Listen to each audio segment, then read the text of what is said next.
Good morning and welcome to the Global Town Hall and Civil Society Forum and to the first ever U.S.-Africa Leaders Forum. As our U.S.-Africa Leaders Summit is underway, we're delighted so many leaders could join us as we come together to share ideas on how we can support the efforts of civil society around the world. These efforts enrich our communities and they strengthen our countries. We are particularly grateful to our panelists and our moderators who've joined us to give a firsthand account of how civil society is partnering with government to bring about lasting change in Africa. We have with us leaders of government and civil society who truly understand the importance of cross-sector cooperative engagement. But before we turn to our panel, it is my great honor today to introduce to you a leader who has long been a champion for the voice of citizens and for the active engagement of citizens and civil society. Someone who in the last year and a half has traveled nearly 500,000 miles to present and be present for face-to-face conversations with world leaders and citizens alike. Alongside President Obama and Vice President Biden, he has made safeguarding a space for civil society a priority for U.S. foreign policy. So, ladies and gentlemen, join me in welcoming Secretary of State John Kerry.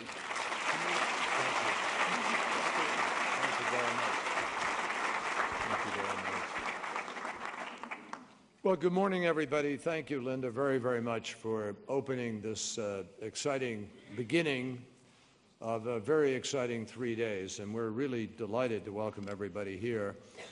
Thank you all for joining us this morning to have a candid back and forth about a critical topic, and we are particularly grateful to all of our panelists. I want to thank Shaka Sali for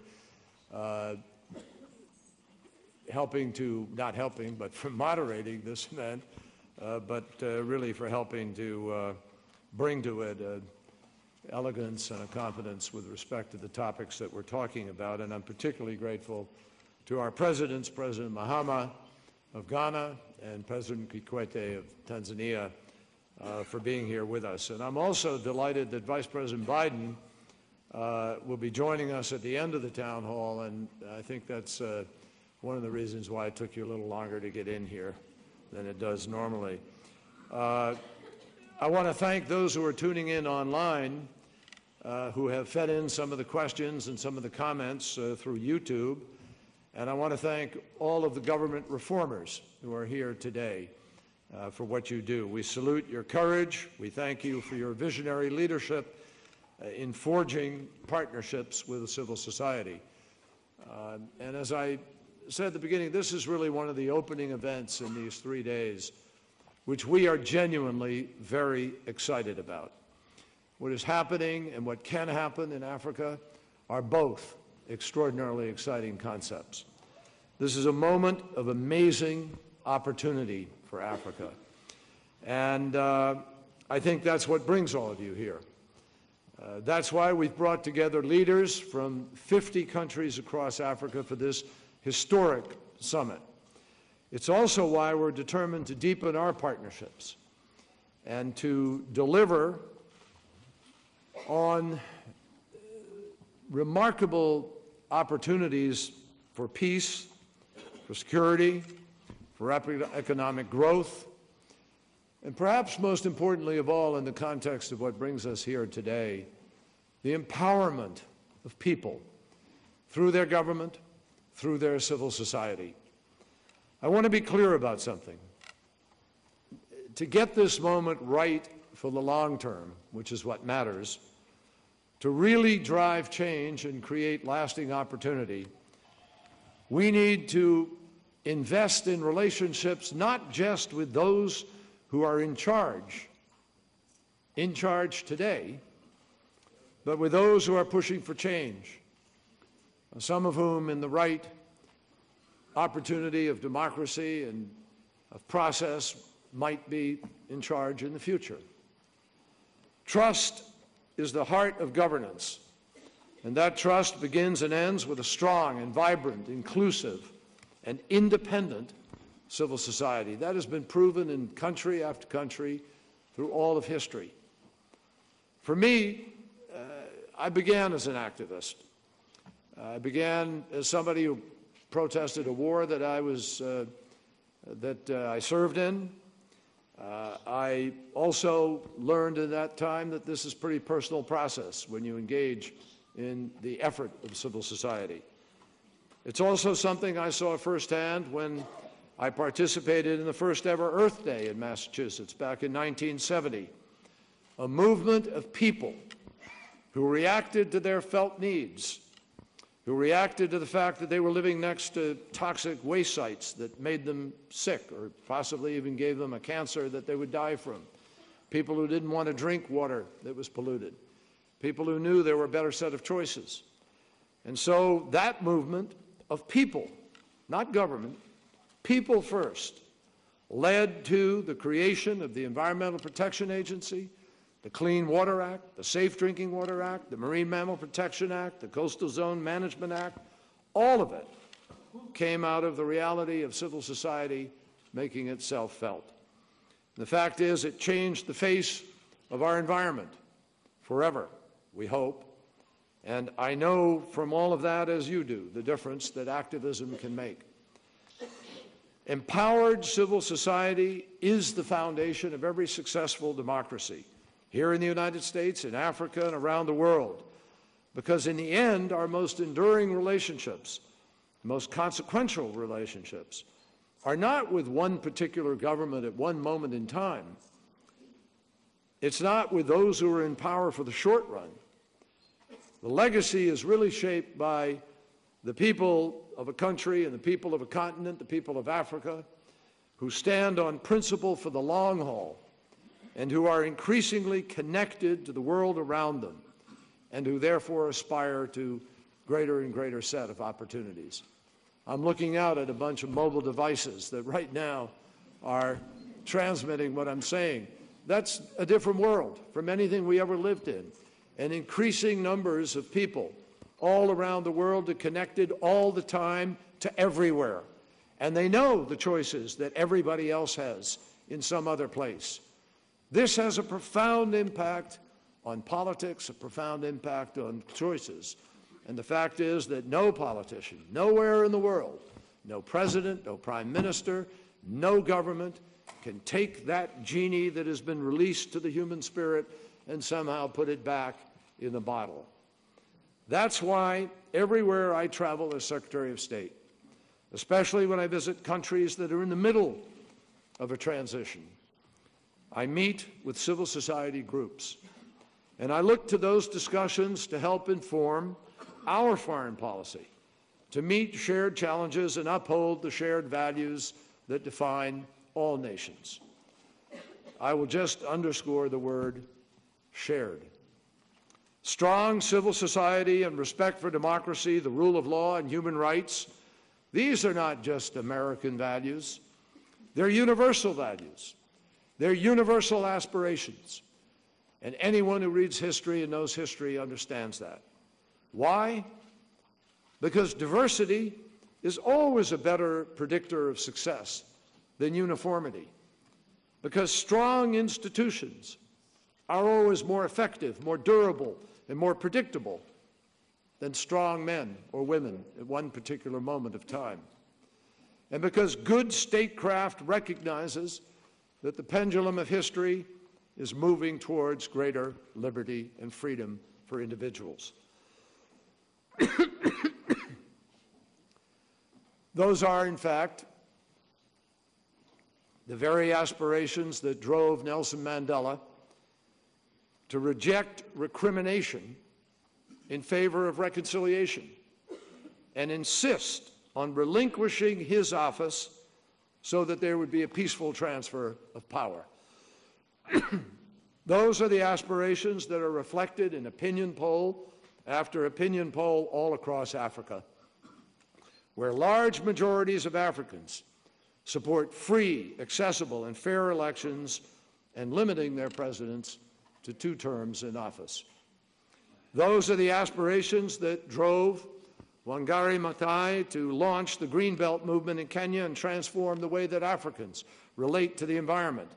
And those are the aspirations that drove Frank Mugisha and others to risk their lives for LGBT rights and equality and non-discrimination in Uganda.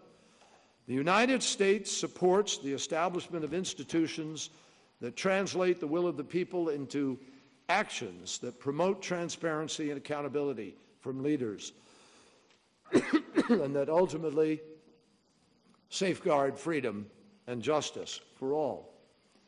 And we support governments in their partnerships with civil society in order to realize these aspirations, from Ghana to Botswana to Tanzania.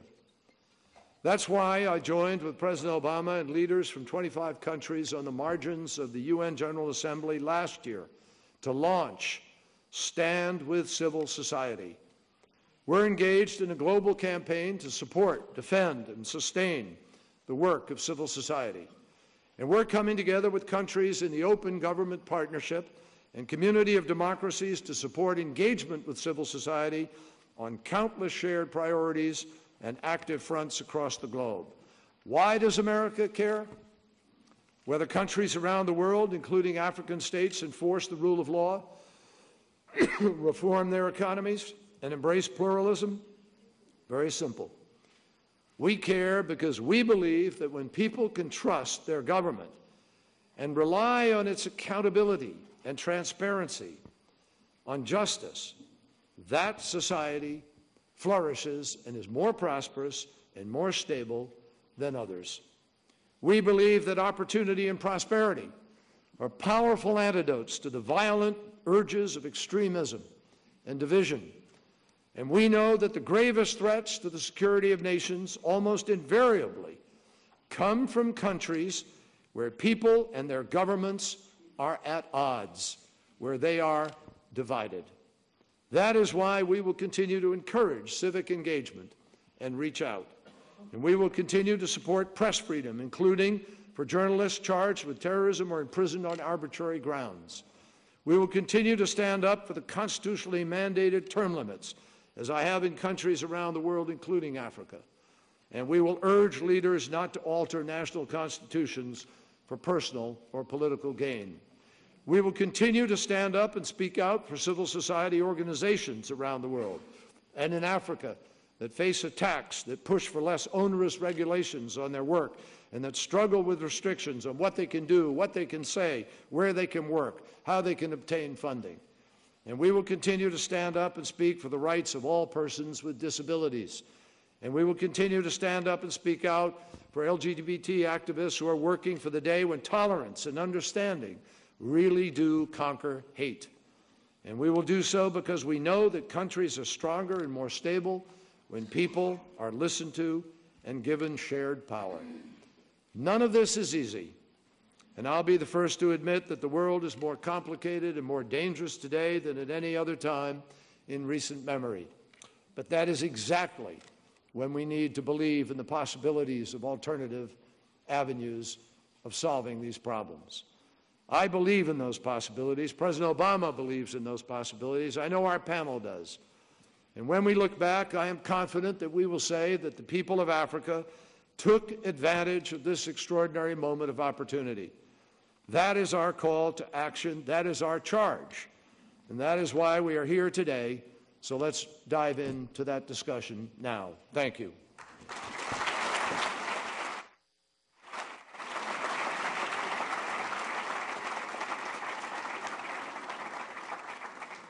I gather I have the privilege of taking a couple of questions. Yes, sir. Thank you very much, Mr. Secretary, for your words of wisdom. I have to say, frankly, that I'm profoundly honored and exceedingly humbled to have the opportunity to host you on this panel today. You have two questions from the African continent. One is from Justin Burundi, Justin actually from the Republic of Burundi. As part of the assistance the U.S. provides to Africa, how might the U.S. work with African countries to produce constitutions that promote the freedoms of association, assembly, and speech, like the one the United States currently has?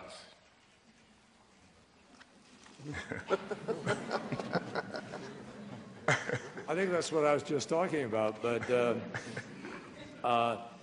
look, in the end, most African countries, interestingly, most African countries have very strong constitutions. And those strong constitutions, if you read them and analyze them, actually do provide very clear separation of power, rule of law, freedom of assembly, freedom of speech. Even the principles of non-discrimination are contained within most of the constitutions in Africa. So Africa has done pretty well in drafting the Constitution and putting together the basic concepts.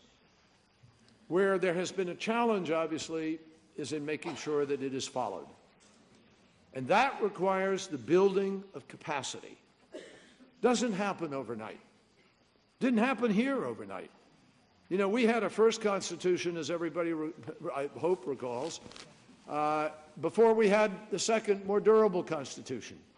And even that Constitution has been amended many times. Slavery was written into our Constitution before it was written out of our Constitution. And we all know what a battle we had in this country in order to do that, and we are still battling to make sure that our Constitution is, in fact, upheld and applied in the law in terms of voting rights and the way districts are divided. This is not unique to one continent or one place. It's part of politics, part of human nature. And that is the greatest struggle of all. We're still working to perfect everybody as we have to work together. The key is to have leadership that is committed to fundamentally building that capacity. And that capacity has to be built in a healthcare system. It has to be built in an education system. It has to be built in the judicial system. It has to be built in the economic rules of the road so that there's fairness and an opportunity to grow with investment and create opportunity by creating jobs. It's hard work. Democracy is hard work. But most people who have practiced it say, as difficult as it is and as imperfect as it is the best thing against any other shape of government on earth because it respects people's rights to organize, speak out, be who they are, and have an impact on the outcome. Most important thing I can think of in terms of answering that question is be among the activists who are here today, be among the civil society proponents in your country, work with civil society. That's how you create the kind of accountability that makes a constitution meaningful. And that's the most important thing of all. The second question is from Bagaisi from the Republic of Botswana. And he says, tackling poverty is one of the greatest challenges faced by African states. What policies or legal framework would you advise African leaders to adopt to reduce economic inequalities among African populations? Can you speak to the role vibrant civil society plays in ensuring economic growth that benefits all Africans? Well, that's a big, big topic, and I'll try to give it as tight an answer as I can, then I'll abandon the panel to really solve it. Now, I'm confident the presidents will have very strong views about what they're already doing in order to do that. Poverty is everybody's great challenge. When I was in one African country recently and having dinner with the foreign minister, I was talking about one particular sectarian component of the society. And he was describing to me how poverty was the challenge because these young minds were being captured by extremist views, which first offered them money just to bring them to the table, but then once they'd captured the mind, didn't have to offer the money anymore and were beginning to put them out there as activists and recruiters and even people to take on certain extremist kinds of missions. Bottom line is, if we leave the minds of young people to those who will fill the vacuum of power with malicious intent, we're all in trouble.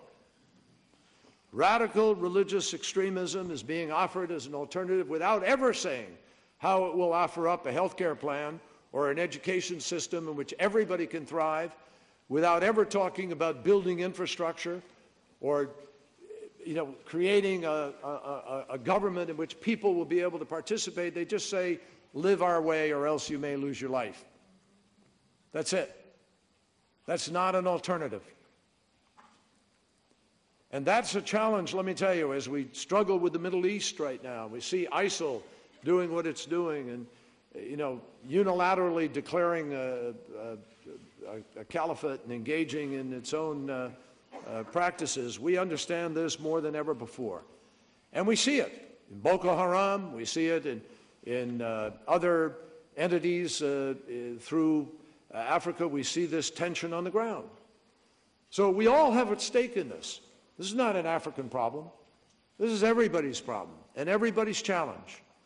There are millions upon millions of young kids in Africa who will need to be educated in the next 10 years. And it is critical for all of us to recognize how that is related to stability and the end of conflict and the provision of opportunity. So poverty is the challenge for all of us. You have people like Bill Gates and the Gates Foundation, and you have President Obama, who has made it a singular effort to try to reduce the level of poverty and be engaged in Power Africa and other initiatives. I was part of an effort in the Senate back in the 1990s, and President Clinton signed it into law at the end that created AGOA. And AGOA is raising the level of job level, of commerce and trade, but not fast enough. That's one of the reasons why President Obama asked people to come to Washington to have this conversation in the next few days, because we need to decide all together how we are going to attack poverty. And it is done not by one single program. There's no silver bullet. There's no single shot on this one. It's a holistic approach. And it begins at the earliest stages of a child's life, and it goes all the way through the building of family and the building of opportunity and the offering of jobs and education and technology and transformative kinds of opportunities that come in this modern world we're living in. What's exciting is that 10 or 11 of the fastest growing countries in the world are in Africa today. And the reality is this is not something over the horizon. This is here now. If people will make the right choices, which is why we say it's so important to shed light and transparency on these things. One of the final things I'll say is corruption stands in the way of achieving some of these goals. If people want to accrue wealth for the few and not share it with the people of the country who are part of that wealth, then we're going to have a problem, all of us. And no one faster than the people in that place where that corruption has superseded the kind of transparency and accountability we're talking about. So I hope you will dig into that question here in the course of this morning and in the course of the next 3 days, because Africa has the resources. Africa, and the resources are not just, they're not defined by oil and gold and what's in the ground. The resources are people, the know-how, the capacity, the desire. And if that is harnessed properly, there is no limit to the rapidity with which growth can take over in Africa, and a different set of possibilities and opportunities will be known. Not so many years ago, many more countries in Africa were at war with each other, and there was much less opportunity. This is happening. I don't look at this as the same kind of challenge it was 15 or 20 years ago. It is moving unbelievably fast. And I think we have a huge opportunity here in the next few days to define those choices and to begin to work together in order to guarantee that life changes even more rapidly for all those people who are holding those mobile devices around the world and looking at the choices the rest of the world is making. Thank you all. Appreciate it. Thank you.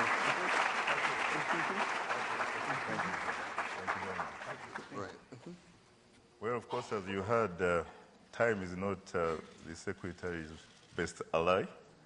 I really have to take this opportunity as your moderator to thank him from the deepest, better part of the bottom of my Kabale heart and soul. Thank you so much. Now, we do have a high-powered panelists here, panel, and I have to say that, again, I'm profoundly honored and exceedingly humbled to have the opportunity to host all of you. As a matter of fact, the three of you, right from Assistant Secretary of State for African Affairs, Linda Thomas-Greenfield, through to Tanzanian President Jakaya Kikwete and Ghanaian President John Dramani Mahama, I've been blessed to have hosted the three of you on Straight Talk Africa. I hope you come back again.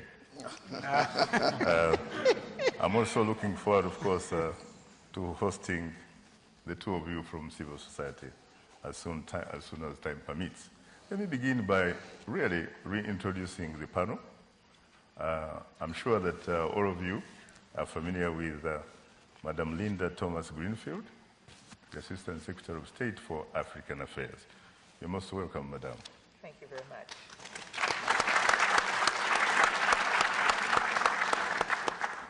Second, Tanzanian President Jakaya Kikwete. You're most welcome, sir. Third, Ghanaian President John Dramani Mahama.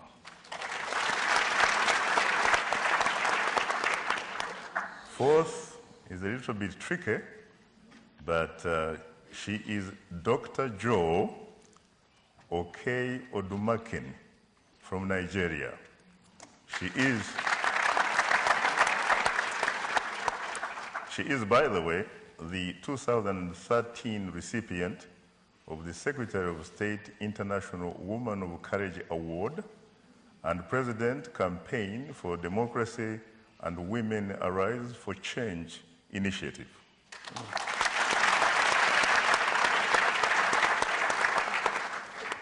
Last but not least, Albert Nzamukwereka, a human rights advocate and a civil society strengthening specialist with more than 10 years of experience.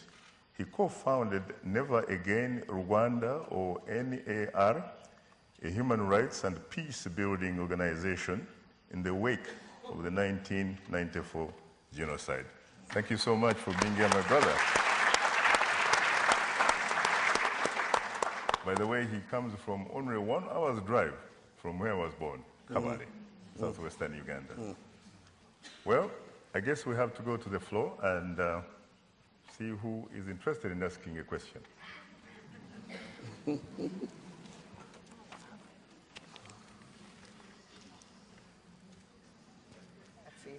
Could you please You can hardly see them. take a microphone? They're in the dark. I see two there and I see one over there. So many.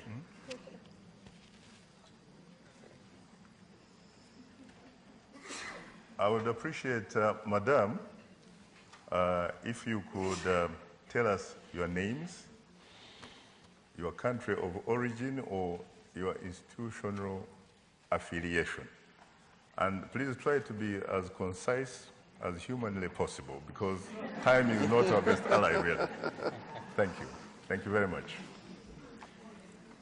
Good afternoon. My name is Sylvie Bello, and I'm with the Cameroon American Council. We are a national African immigrant advocacy group right here in Washington, D.C. Thank you very much for this opportunity to engage with civil society. At the Cameroon American Council, we had requested President Obama to include immigration reform in this discussion. Last year in May, President Obama in Mexico City, while meeting with other foreign dignitaries, mentioned immigration reform and the contributions that Mexican immigrants make in Mexico.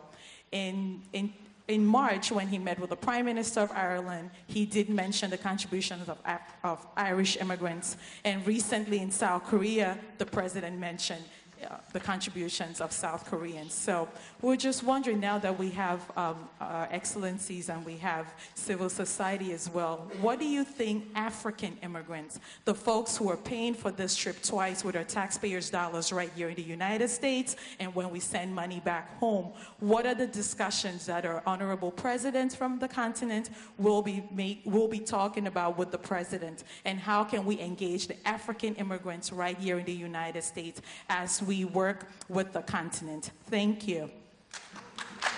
Thank you very much. I think I have heard that question before. I think it was in the Friday event, actually, of civil society. What about President Mahama? I think Ghana, frankly, has a lot of experience in that particular area.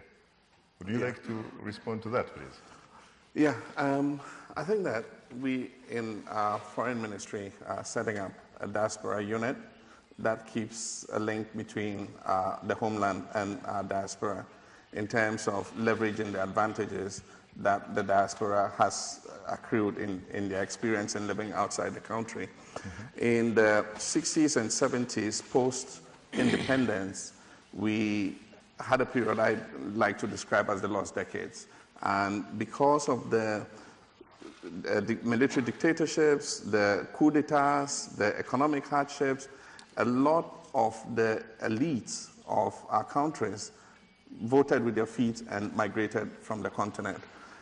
They've lived outside, they've gained a lot of skills, they have a lot to contribute back to our country, not only in the remittances that they send back, but in terms of crafting solutions to some of the challenges that we face. And so we want to see a better linkage between the homeland and our diaspora, and I think that with some of the skills that they have acquired in this period where Africa is re-emerging, we are establishing good governance, the economies are growing, some of those skills become useful if those members of our diaspora come back and come and support us. You also, if I remember correctly, allowed the Ghanaian diaspora to enjoy rights and privileges of dual nationality. Is that correct? Yes. We had a situation where if you left the country and you took the citizenship of another country, then you lost your original nationality. And we realized that exactly what I was talking about in trying to allow flexibility for our diaspora to be able to contribute. We realized that that law was not helpful. And so we went to Parliament, we amended it, and it gives Ghanaians the opportunity to have dual citizenship. And so there are many Ghanaians who are American but maintain their original Ghanaian citizenship. What about the citizens who are here and follow in the category of the lady who answered the question? Do you have some mechanism for engaging with the United States government to look out for your people that may not be documented right here? Well, I think that immigration laws are internal to every country. And even though we might engage at a diplomatic level, it would be on the basis of appeal and encouraging, that governments, look at this issue of immigration in a more less draconian light than they have done. America has been created because of the melting pot that it became of people from different parts of the world. That is what has made America great. And that immigration is what has made America what it is. And so it cannot be a disadvantage. It's an advantage if it's handled properly. And so we'll continue to encourage the American authorities to look at immigration as a positive thing that they can gain out of, and not be, have a phobia, for people coming in. People coming with different skills and talents. And we're trying to encourage that in our own countries. We have immigration into Ghana. We're trying to create a sub-regional bloc where people can move freely amongst our countries, come and settle, bring their skills. I think that if we look at immigration more positively, it would be more helpful than being afraid of it. I see. Thank you very much. Let's go to a video question before I come back to the audience here. There is this question from LA from the Republic of Uganda. We have many civil society organizations in Africa. They are doing great work, but many times when they protest or release reports, states tend to ignore their efforts. As the United States government, what can you do to see that the civil society voice is respected in Africa by states? That should go to you naturally, Linda. Good. Thank you very much for that question. And I really think that the Secretary's statement really did address that question for the United States. The rights and actions of civil society are a priority. And we engage with governments across the board on the continent of Africa and elsewhere to support the rights of the voice of civil society, because we think you play an important role in promoting democracy, in supporting the rights of citizens, and in helping your governments in addressing those rights. So I think in terms of our own policy, to push and urge governments to respect civil society is very much a core value. It's very much a part of our foreign policy engagement with government. The fact of having this discussion with you, the representatives of civil society, again, is one way that we are encouraging governments to respect civil society views in their countries. Thank you very much. Let's go to the audience. Let's go to that gentleman there. We have to be fair here.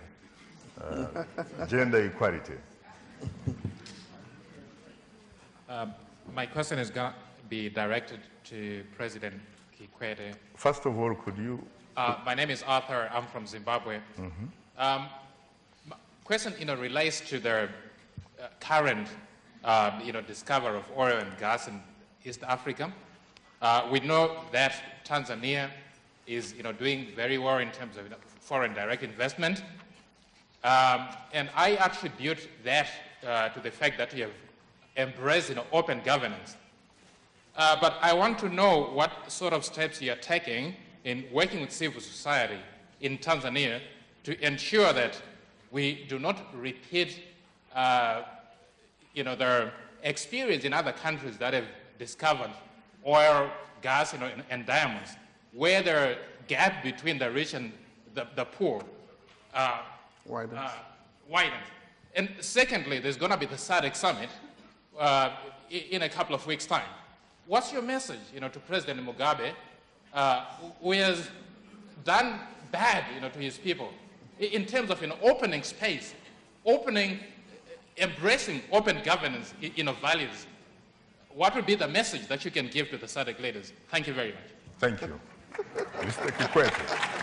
Rais Kikwete. Rais.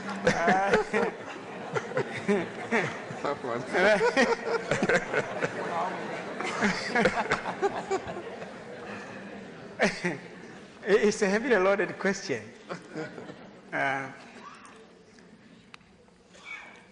Of course, after we have made discoveries of natural gas, of course we have had discoveries in 1974 and then 1981, but these were small gas fields. But beginning in 2010, then we had these big discoveries offshore in the deep sea. Now the reserve is close to 50.5 trillion cubic feet. It's a relatively large reserve. So what we have been trying to do really first, one is a very new ball game, because the two discoveries were done by government. We own those gas fields. The huge discoveries have been done by the major players. ExxonMobil is there, Statoil, British Gas, Petrobras, all the global oil companies are out there. So, of course, the first thing that we've been working on is how to regulate the sector. Of course, we had an experience with the mining sector, where our law permits 100% depreciation of their capital before they pay corporate tax. And then we came to learn that we depended on the companies to say that they have depreciated their capital.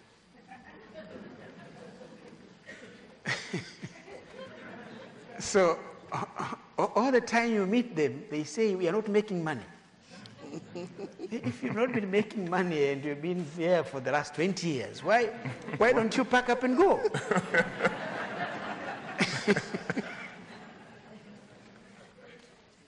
So what my predecessor did, President Mkapa, was we hired an American company to help us with mineral audit. Of course, he started work, and when the contract expired, what I came to learn was that it was actually Tanzania's young men and women who were doing the work. So I said, fine, we'll not renew the contract, but we hired those Tanzanians. We formed an agency for them to do the work of auditing the companies. So the very companies that used to say they are not making money, they are now paying taxes. Yeah, because we were able now to do very, very, very concise and precise evaluation of how much of their capital has already been depreciated. So we think we'll use the same experience. But of course, we now have got to build enough cadre to be able to deal with the oil and gas industry. So what we are doing right now is we are sending people all over the world to train, sending all over the world, to the UK, to Malaysia, all over the world to train a critical mass of cadres who will be able to know what is what. The geophysicists, the lawyers, the accountants who are going to specialize in the industry. So this is one. Of course, also to be able to ascertain when ExxonMobil and Statoil say they have discovered 5 TCF, it is 5 and not 15. So that's one thing. Of course, the other is to learn from the experience of the others. We want to make sure that these resources do not become a curse, but they become an asset to us and something beneficial to all of us. So we are learning from the experience of the others, those who have created sovereign wealth funds, so that these resources can be used judiciously. In fact, next November, we're going to send a bill to Parliament to establish these kinds of systems, both the regulatory systems and also the systems of creating the kind of structures that would ensure that these resources are used judiciously, so that those of us who are there now will not deplete all or will not use all the money and leave nothing to the coming generations. So this is something that we are trying to do. I hope we'll be able.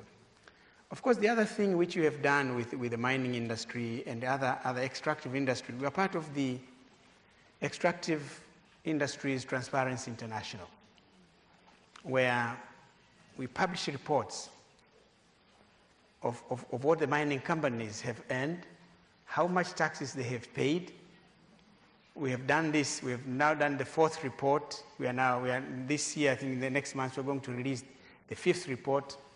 So they tell exactly how much the companies have earned, how much the state has earned in terms of taxes. So we will also use the transparency, the openness, the transparency that we have built within the mining industry and the other extractive industries, also with the gas industry. Of course, we are now working on transparency with regards to who owns what, who is who, in terms of ownership of the companies that are operating in the country. Of course, the civil society has a role to play there, advocacy, coming out openly. We don't have problems with the civil service society. They're doing a terrific job. At times, they exceed their mandates.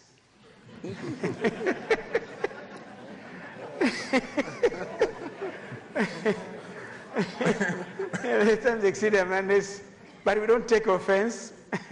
we always remind them, please, now you're venturing into another territory. This is somebody else's territory. So that's it. Well, with the SADC question, let's wait for the SADC summit. I think you just made your point, as a matter of fact.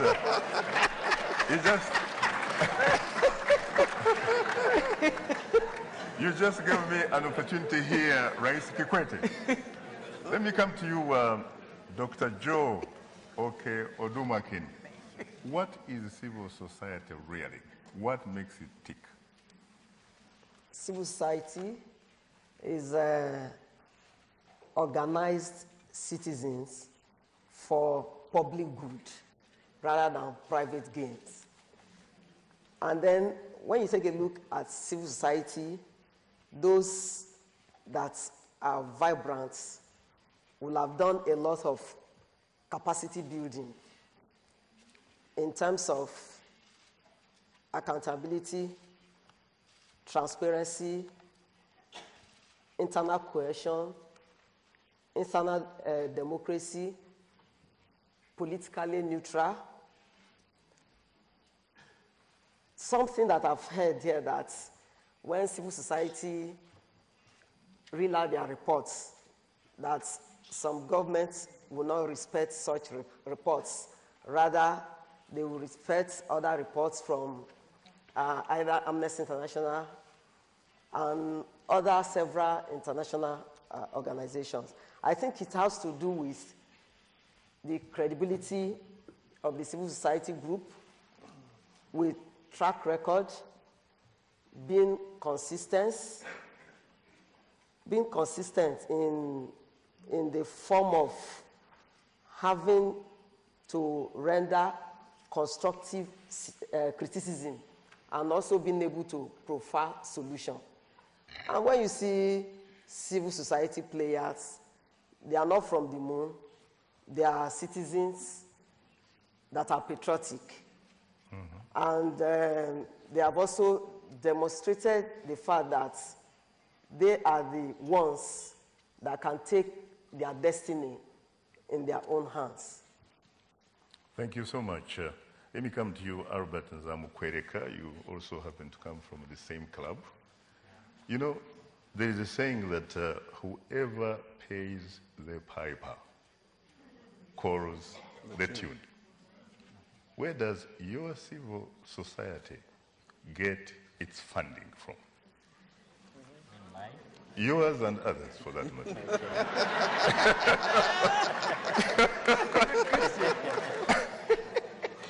Thank you so much, Shaka. What I want to say is that this question raises the issue of the independence of civil society as well. In many forums, I have participated myself in East Africa and in the rest of part of Africa. We have seen regulators and government saying, you want to be independent toward government, but you have also to be independent toward your donors. And it is very difficult to keep that balance. The solution is for civil society, one, to be evidence-based. Because when you are evidence-based, doesn't matter who funded you, you can come out on the table and demonstrate findings which can inform decision makers to make the right decisions. And I think I can take an example of civil societies in the US. They play a major role in informing the US government about trends and things which are going, which are important for the citizens. So fundings, let me give you an example of Rwanda. Rwanda is, in 2002, with the support of many civil society, international and local, promulgated one of the most liberal civil society laws in 3 categories: religious groups, local NGOs, international NGOs. In that new law, there is an article which says the government of Rwanda will start availing funding for civil society. Then there comes your question. I know that now the regulator has started giving money to the civil society in Rwanda, but then it will raise this issue of independence.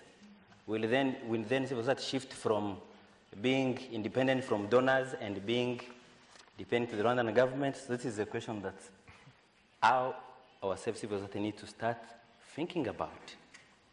So the money is still coming from the governments, and is still coming from the donors. But I think what is important is also we civil society become accountable. This is another issue that has been raised, because we are very quick to criticize the government, but we need first of all to also clean up our own houses. Then we can go out and stand and say, there is embezzlement in your government, because I know that the money I have received has been used very well, accurately, and have served the interests of the people.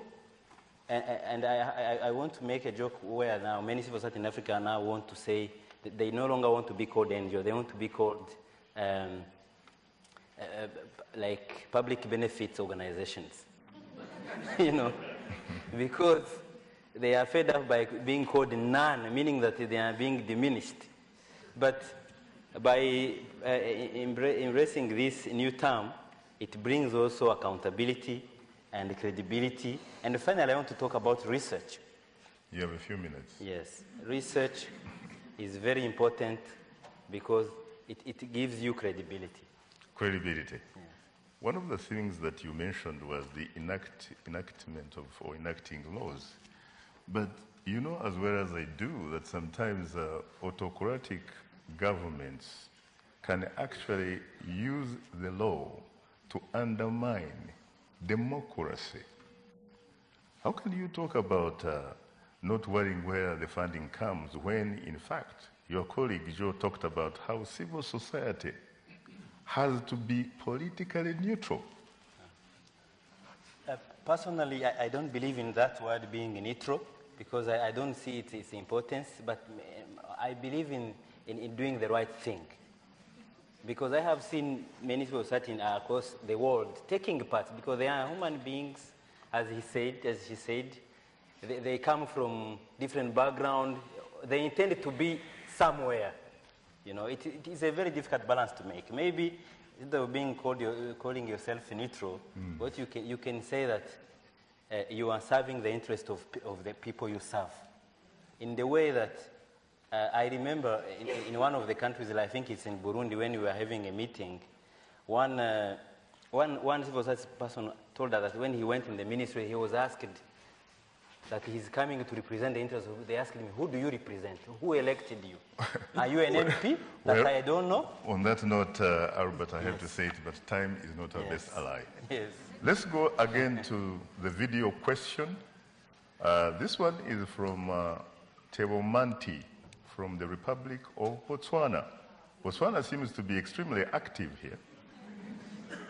And it says, my name is Tebo Manti. I am with Stepping Stones International in Botswana. I have a colleague and a friend of mine who was dismissed out of work because of their gender identity. So my question is, what is the government doing to protect the LGBTI human rights in the community?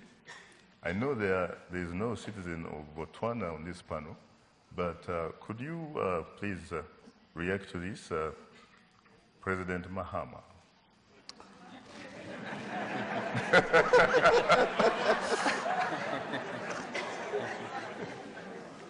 Well, I guess that as government, it is our responsibility to protect the rights of all our citizens, no matter, where they come from, their religious orientation, their gender, their ethnic origin. It's our duty to protect the rights of our citizens. And Ghana has very strong human rights provisions in our constitution, and the government is enjoined to abide by it. We have a very strong and vibrant media.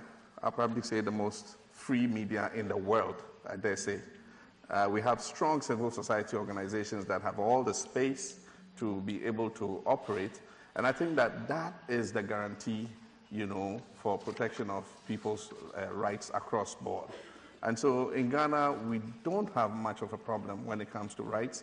We have a human rights court, and if people feel that their rights have been trampled against, they're free to go to the human rights court, and there's a judge who will sit and make a determination. So in Ghana, I really don't see that there's that kind of oppression. I see. You know, when you are on a panel, when you are in a studio, especially for me in Studio 52, I often say that there is no democracy there. You always have to go according to your producer. Do we still have time to go to the audience? Okay, let's go. I think we should go really very far behind there, because frankly we have not heard from someone there. The gentleman there, everybody seems to think he should talk. Oh my God.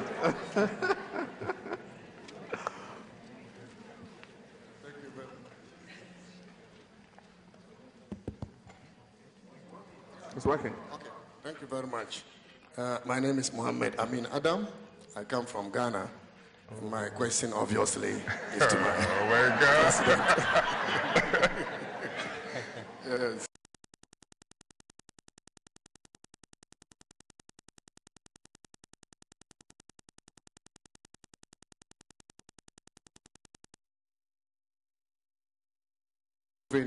Good governance around oil and gas resource management.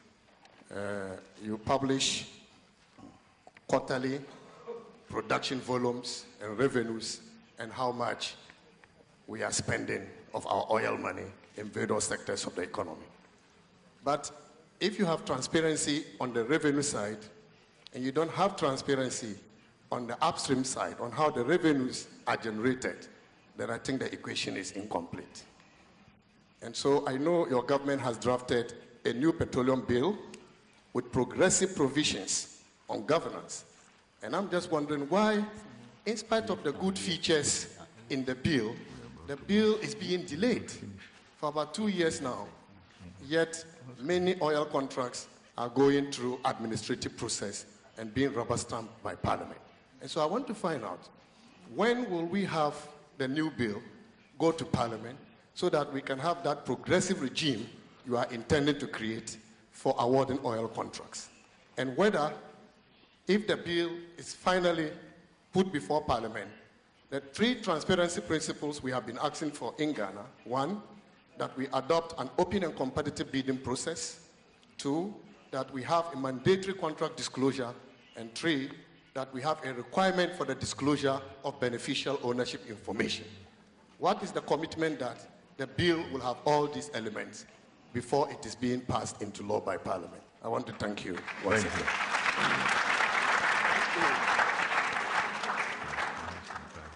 Thank you very much. And Amin, thanks for your question.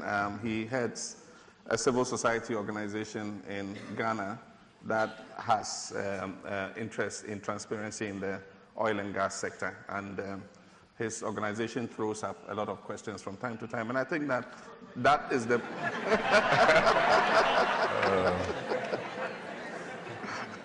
Well, I didn't say they step beyond their mandate, so... They throw up issues from time to time, some of them not based on accurate information. And I understand that sometimes civil society organizations will make a slip, but it's all in the interest of transparency in the sector. And we appreciate the work that his organization is doing. Government in Ghana has learned from the experiences that other countries have been through that have had oil and gas industries for a long time. And I believe that it will be unpardonable for us to make some of the slips that other countries have done. Indeed, some of those countries have been very generous in sharing their experiences with us. I mean, in Ghana, we've benefited a lot from the experience of Nigeria. And at the time that our oil and gas industry was just in its fledgling state, or even before we had actually started oil production, we held a lot of joint workshops where people came from Nigeria and shared some of their experiences with us, and that's a good thing. We have put in legislation that ensures transparency, and Parliament plays a very important role in all that. And I think that Parliament will not be too happy to hear you say that they just rubber stamp petroleum agreements, but that is the cause of the delay of the Exploration and Production Bill, to make sure that we put in a bill that is good, that serves the purpose for which we want that bill to operate. It needs a lot of stakeholder consultation. The bill is ready. It's been approved by Cabinet.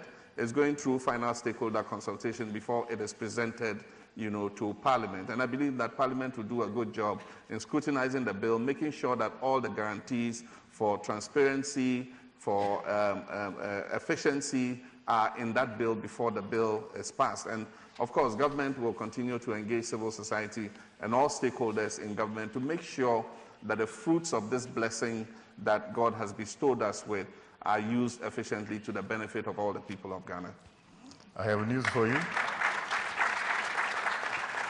I have news for you, President Mahama. There are people who are complaining that Ghana seems to be dominating the panel. Okay. But I suppose it is justified given that Ghana became the first country in sub-Saharan Africa, north of Limpopo, of course, at that time, to regain its political independence on March 6, 1957, under Kwame Nkrumah.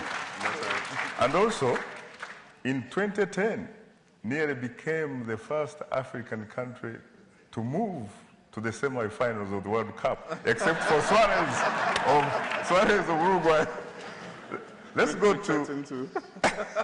go to East Africa, really, because we have had Central Africa, we have had Southern Africa, and West Africa. Let's go to that gentleman there. Oh, East Africa? Where? Where's the lady? Gender equality, democracy, gender equality. The lady? No, lady. No, if you can't resolve it, let's go. Maina Kiai, let's go. Maina. Yeah. And the small. Thank you. Thank you very much. My name is Maina Kiai. I'm from Kenya, which is, I think, used to be in East Africa some time ago. But nevertheless, I'm also the UN Special Rapporteur on Freedom of Assembly and Association. And I'd like, first of all, to thank the two presidents here for coming to this forum. It's civil society forum. It's not often that civil society people have a chance to interact with their presidents. And I'd like to thank you for your courage, actually, to come out here. And I wish others would have joined you in this. And it's also,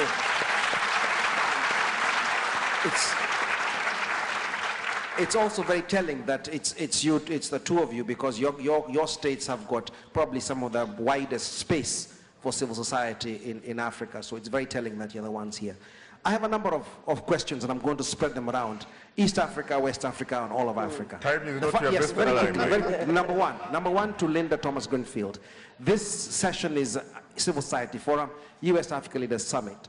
We notice that business and presidents are going to be meeting somewhere else. Civil society meets here with two presidents, and that's it. We wonder, because the commitment from the Obama meeting last September was that countries would lead by example in terms of civil society space, when it will be that civil society will be in the same room as business, as governments, to meet together. I think that's a very important issue. And especially because we know that business, from what we heard from His Excellency Mr. Kikwete, that business sometimes makes mistakes and does not do the right thing. Civil society doesn't. And there's this global thing right now where business is taking a lot of space. Yet we hear from President Kikwete. We also know that almost every single initiative that's bad, every conflict, every tension has business involvement. If it's Boko Haram in Nigeria, businessmen are funding it. If it's Al-Shabaab in Somalia, businesses are funding it. Yet what we find across Africa is restrictions on civil society rather than on business. And I'm trying to figure out why this disconnect at all at this point of time. The third thing we see is that business, and I want to commend the Rwandans where I was earlier this year. I want to commend the government of Rwanda, because they have moved and improved the process of doing business.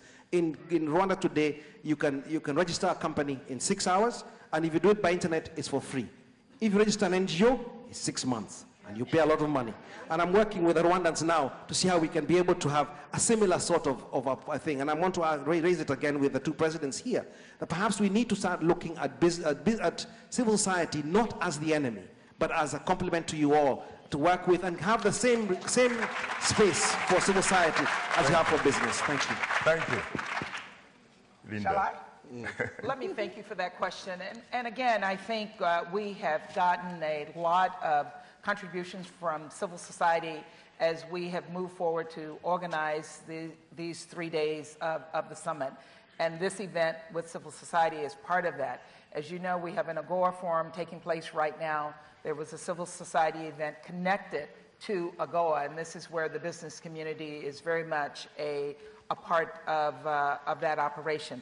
I have to disagree with you a bit on businesses funding terrorism. I think we can't make that broad generalization. Yes, there are people and businesses that may be connected, and these are the kinds of businesses that we sanction. But the vast majority of businesses are not connected with terrorism, and I think I can't leave that generalization in the room. The majority of businesses are legitimate. They are working with governments. Yes, they are there to make money, so governments have to make sure, working with civil society, that the best deals are struck for their citizens and for the interests of the countries that they are investing in. I think there is no doubt from anyone in this room the high priority that the U.S. government places on providing open space and dialogue for civil society in their governments and also in their abilities to dialogue with their governments and with the U.S. government. Over the next 3 days, as we're engaging with governments and we're engaging with civil society and we're engaging with businesses, the three themes are equally important to us. And as we have our summit with leaders on Wednesday, the discussions that have taken place in this room and around this town that are coming out of civil society discussions will be part of those discussions with governments. So this is the beginning. I think it's a great start, and I think you will be satisfied at the results of that. I want to thank our two presidents who are here, who have joined us here to hear the richness of the discussion that's coming from civil society. We will share these discussions with the other heads of state as we engage with those heads of state over the next 2 days.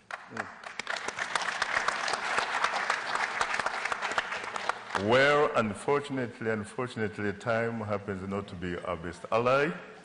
And on that note, I would like to thank Linda Thomas Greenfield, President Jakaya Kikwete, President John Dramani Mahama. I am told that I do have time for one more question. I want a lady. A lady. Let's go there. Please, Agoa. A lady for Agoa. A lady for Agoa. A lady. You know what? Agoa? Yes, give it. Come on, please. Agoa, please. A lady for Agoa. Yes. A lady. Huh? I don't hear. Your ambassador, she is wonderful. Okay. That's right. Yes. Well, the microphone, please. The microphone. To the lady. Supporting all of our interests. Why is somebody resisting? She's waiting in my office. You have So when we you have 1 minute, please. choice lawyer, I said I'm going to release her. Good morning, ladies and gentlemen. My name is Rosemary Segero. I'm the president of Hope for Tomorrow. We focus on conflicts and violence prevention. I want to thank President Obama for the wonderful initiative for bringing all the head of states here. What I want to say is Africa cannot grow. We focus on peace and security. Without peace and security in Africa, we cannot have development and growth. All the heads of states are here now. We are partying, we are talking, but when we go back, our brothers and sisters are killing each other. What can you tell the other heads of states that are here? If they come from the United States and we hear violence, women and children are victims of crime and violence in Africa. That is the first thing the president should be doing. We want peace, stability in Africa. From today, what can you tell the other head of state about ACOA? ACOA, I've been part of ACOA from the beginning. we have a problem of export from Africa, especially when it comes to agriculture. What would be the policy for us to export agriculture products from Africa to the United States? People will buy products, go to Saudi Arabia, go to Europe, and they say they are importing to America. What about coming direct from Africa? Africa has great resources. What can we do, Secretary, to make sure that all the agriculture and other products, the 16,000 products from Africa, we don't export anything here? What are we going to do to make sure that Africa is now I think your point is made, Madam. Thank you. Thank you very much. President Kikwete, would you like to respond to that? Are you going to talk to your colleagues about? Well, I thought the AGOA question is very much related to my sister here, because they are complaining about difficulties of bringing agricultural products to America. It cannot be me answering that question. Okay. Because I'm not America. I'm also part of you. Well, unfortunately, I am being told again here, I told you earlier that there is no democracy on a panel. You have to follow the instructions from the general. And I have to say frankly that I have been gratified, profoundly gratified to have had the opportunity to host this panel. Of course, Linda Thomas Greenfield, Jakaya Kikwete, John Dramani Mahama, and Joe Oke Odumakin, and of course, Albert Zamukwereka. It was a pleasure. Thank you so much for sharing with us your wisdom. And before we leave, I would like to introduce you to a PowerPoint which will be displaying recommendations coming out of the morning's breakout sessions. And of course, stay and enjoy it. And in the meantime, don't get bitter, please get better. And please, please, please remember to keep the African hopes alive. Thank you. Thank you very much. Please, now, thank you so very much. I learned a long time ago, no speaker should begin by apologizing for being late. But I have a built-in excuse. It's the president's fault. I apologize. The meeting with the president ran a little over, and I apologize for keeping such a distinguished group of people waiting. First and foremost, welcome to Washington. It's an incredible honor to have so many distinguished leaders and members of civil society here in Washington on an issue of enormous consequence and enormous promise. I just got an opportunity to meet with the presidents of Ghana and Tanzania and the chairperson of the African Union. I just want to say there's so many people here to recognize. You'll forgive me if I don't go through the whole litany, because if I do, I'll never get to what I have to say to you. Tomorrow, I'll be meeting with, along with the president, with the heads of state of the 42 countries. But I was asked by staff why I wanted to come and speak at this forum first. And the reason I wanted to do this was because the future of Africa depends every bit as much on those of you who are members of the civil society as it does the leaders with whom the President and I will meet tomorrow. The truth of the matter is, and that's the same in my country as well. It's the same in every single country in the world. Civil society is the lifeblood of democracy.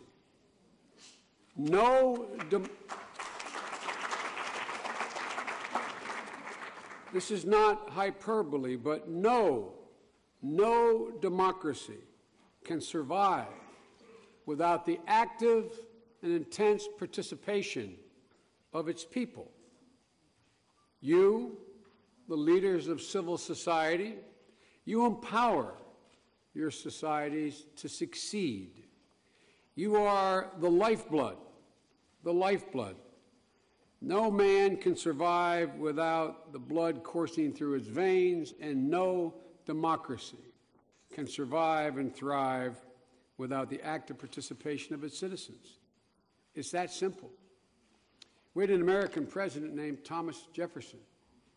He said that if you want a society to be intelligent and free, it has to be informed. No society can function without being informed. But a civil society cannot exist, it cannot function absent certain basic underlying rights that are recognized by their government. They are universal rights. The freedom of expression, the freedom to express yourself, the freedom of association, the freedom to gather with whomever you wish to gather, and the freedom of assembly, to publicly assemble, to make clear the grievances and concerns of the people. These are universal and inseparable from democracy itself, in my view. And that's not just true in Africa. Around the world, nation states, as they emerge, are dealing with the same kinds of issues, from fighting corruption to preventing economic favoritism, to creating effective systems, for the collection of revenue and equal and equitable distribution of services to all the people. No two societies, to state the obvious, are exactly the same. But in the 21st century, there are a clear set of rules that, in fact, are required to be followed in order to succeed. It's not possible to succeed for your people unless they have a chance to shape the policies of their government, identify problems and root out injustices, and find ways for groups to resolve their differences peacefully, to start businesses, to help your economies grow. And lastly, but in my view, maybe the most important, is to draw on the talents of all of your people, including women and girls. And no,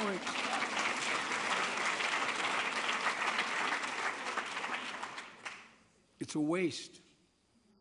It's a waste. A famous columnist here in the United States said, women are half the sky. They are half the sky. But seriously, this is not, I'm not being, those of you who know anything about my career, you know I mean this with every fiber of my being. It's wasting half the initiative, half the brain power, half of the passion of a nation.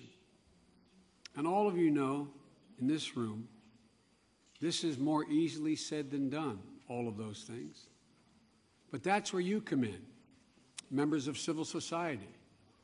Democracy has taken root. I've been a senator for a long time. I used to be the chairman of what we call the Foreign Relations Committee. When I was a young man at age 30, I was chairman of the, I guess it was 32, chairman of the African Affairs Subcommittee. It was the first time as a young man I became deeply acquainted with the African continent. The realization, by the way, it's so much bigger. So much bigger. It's amazing. Then I imagine it must bother you all when you say, oh, you're from Africa. Right? Like, oh, you're from, I know where you live. Come on, you know, you're from Africa. But it was something that captured my imagination and captured my heart. And I believed from the outset of my acquaintance, the possibilities are immense. They're immense. And democracy has taken root, and now it's trying to grow. is trying to flourish in places where it's very difficult. But as it does, there are forces rising up on the continent trying to stop it. In some countries, there's still an effort to monopolize power, aims to muzzle civil society by constructing barriers and constricting the freedom that give it voice. I know it's hard out there. In some places, you're the subject of harassment, intimidation, arrest, even violence as a consequence of your efforts. Now look, I'm not one of those folks who come to America and say, by the way, we have all the answers. Let me just share them with you. The truth of the matter is, America doesn't have all the answers. And to state the obvious, which is clear to you and to the world, we are not perfect. Far from it. But we've worked with many of you for several decades now. There's been progress made, but there's so very much more to do. And we think it's absolutely essential that you be able to have transparent institutions, be able to push back against restrictions on rights and freedoms, and have that emergency aid when civil society is most under duress and threat. That's why President Obama has promoted programs, many of them, but to name a few, the Open Government Partnership, the Community of Democracies, and the Civil Society Lifeline Fund, as well as other initiatives we've worked with you on. One other thing, though, has changed. Even as some governments work to restrict civil society, others are beginning to recognize more, how can I say it, almost more instinctively the need for and what a great asset civil society can be. Because any wise leader can see that civil society is an asset to solve problems and seize opportunities. And there are many problems that are left over from everything from colonialism to dictatorships. There are many problems that are left over and can only ultimately be solved by people deciding it's worth solving. In that respect, I'm particularly pleased that there are government ministers here and heads of state here. Because together, both the governments and civil society can ensure that this dialogue and the ideas expressed here today and for the next several days inform the conversation that the leaders are going to be having in the days ahead. There's an old proverb said to emanate from Africa that goes like this: if you want to go fast, go alone. If you want to go far, go together. Well, there is no time when that is more true than today. We're prepared to go with you if you want us to. One problem, in particular, though, demands the attention of both government and civil society, and it demands it now. Not only in Africa, but in Eastern Europe, in the Middle East, in Latin America, in Central America, and that is the rise of a new tool that is designed to thwart democratic institutions. It's called corruption. Corruption and oligarchs. Corruption, as I said, is not unique to Africa, but it's a cancer. It's a cancer in Africa as well as around the world. Widespread corruption is an affront to the dignity of its people and a direct threat to each of your nation's stability, all nations' stability. It not only undermines, but prevents the establishment of genuine democratic systems, It stifles economic growth and scares away investment. It siphons off resources that should be used to lift people out of poverty. And it weakens, to the core, it weakens your military readiness. It creates vulnerabilities to foreign manipulation and interference. But in order to take on this challenge of corruption, there are certain things other nations have learned and are still struggling with. There are certain basic things that are required to have a democracy, certain things required to be free of wholesale corruption. The first and foremost, and you know how difficult it is to establish, even in countries where it's been established, and to maintain, is a court system that is transparent, where the judges are vetted, and where judges who are accountable to the people.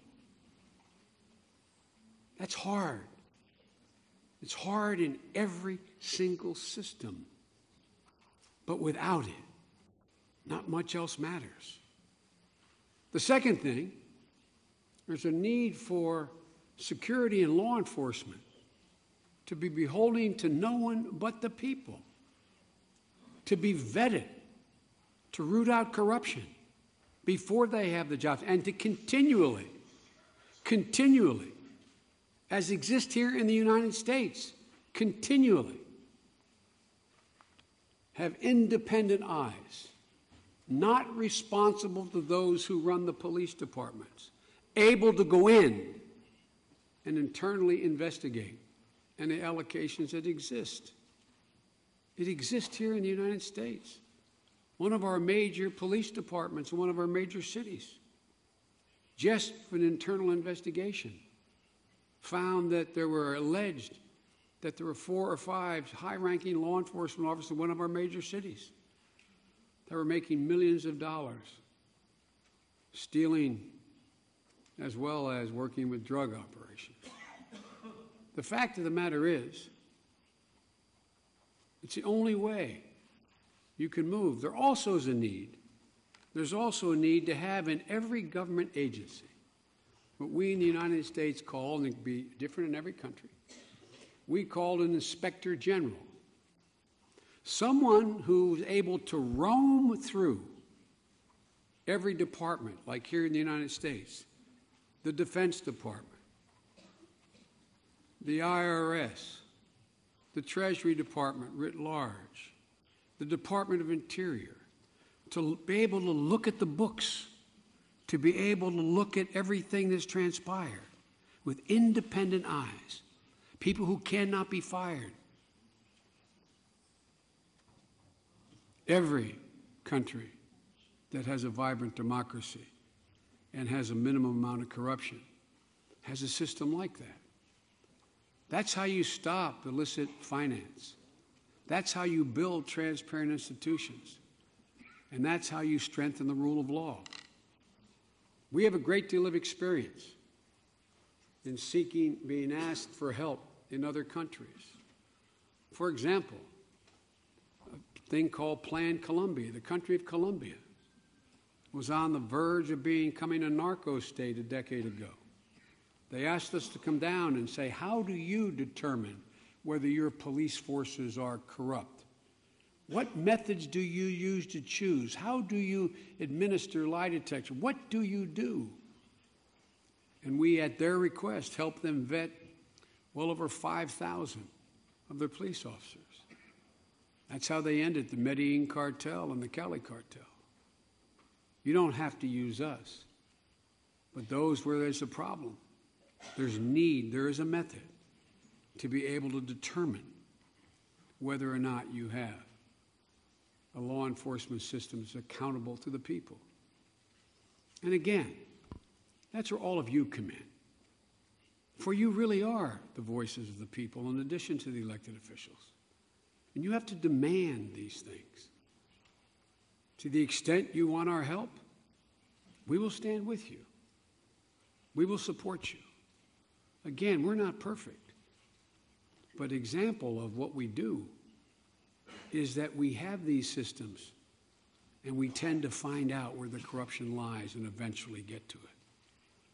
So we're prepared to work with you, as we are in the Executive Industries Transparency Initiative or the Open Government Partnership or other initiatives to fight corruption, because it is the cancer that eats away any credibility of a democracy.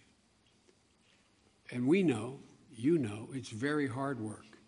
And in some places, it is very dangerous work. It takes a lot of commitment, foresight, and courage, which is represented in this room by all of you who have been there and are here today. You're conscientious. You're totally committed to promoting universal rights and freedom, the freedom to speak, to associate, to assemble. So there's so much at stake, but the opportunities are so vast. We're in the cusp of a continent of Africa establishing its place among the ranks of the world's most prosperous economies and free nations. In your hands, with your help, Africa can and will go so much further. We have the fastest growing economies in the world. And quite frankly, the success of the rest of the world depends in part on your success. On your success. And as I said, with people like all of you assembled in this room, I'm confident, as hard as it is, I'm confident you will be successful. Thank you for the honor of letting me come and speak to you. Thank you. Thank you very much. I'll see you all in another forum. Thank you.